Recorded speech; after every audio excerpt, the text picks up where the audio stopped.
Hello and welcome to the Titus Timeout podcast. I'm Jenny Abney-Civey, and today I'm going to talk about the different pressures associated with VAV box data.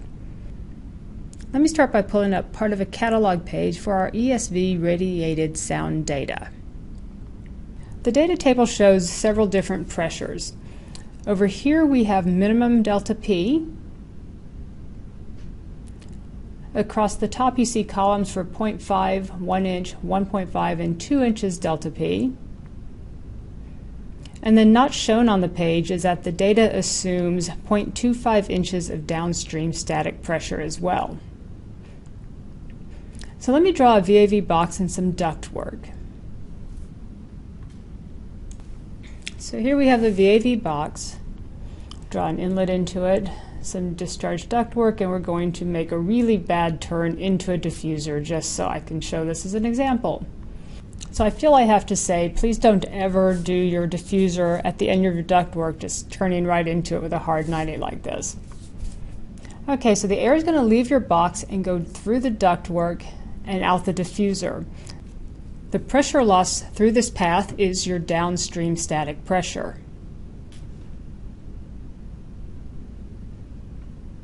Okay, so let me draw a damper in here. I left that out, and we're going to have the damper be wide open.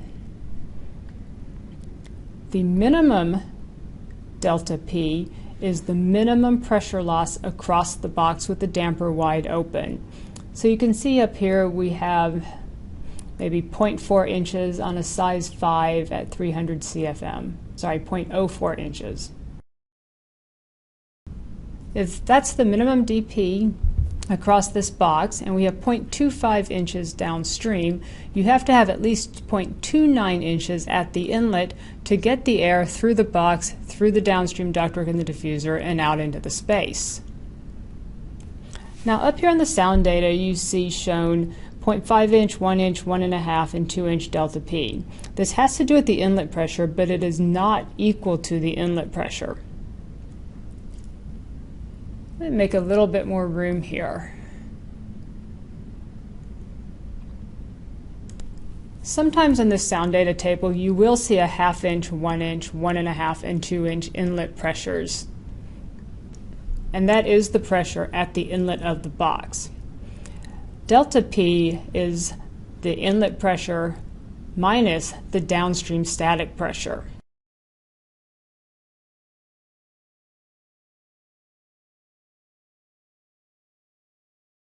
So let's say you have 1 inch inlet pressure and you have 0.25 inches downstream, so your delta P will be 0.75 inches.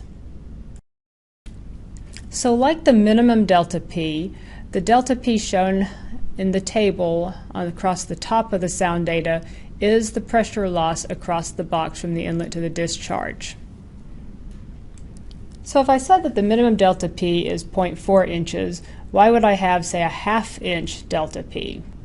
Basically, the damper is closed down to maintain the 300 CFM through the box. If you remember, pressure-independent VAV boxes open and close their dampers to control the airflow regardless of changes in pressure in the system. As the damper closes, the pressure drop will increase across the box, and that makes the sound go up. It's important to know the difference between your inlet pressure and your delta P, because if you're comparing data from two different manufacturers, you don't want to compare 1 inch inlet pressure to 1 inch delta P. So to summarize, the downstream static pressure is everything after the box, down here through the diffuser. The minimum pressure is the minimum pressure loss across the box with the damper wide open. The inlet pressure is how much pressure you have available right here at the inlet. And then the delta P is the actual pressure drop across the box, which will probably be higher than minimum pressure because your damper will be modulating open and close. So there you have all the different pressures associated with VAV box data.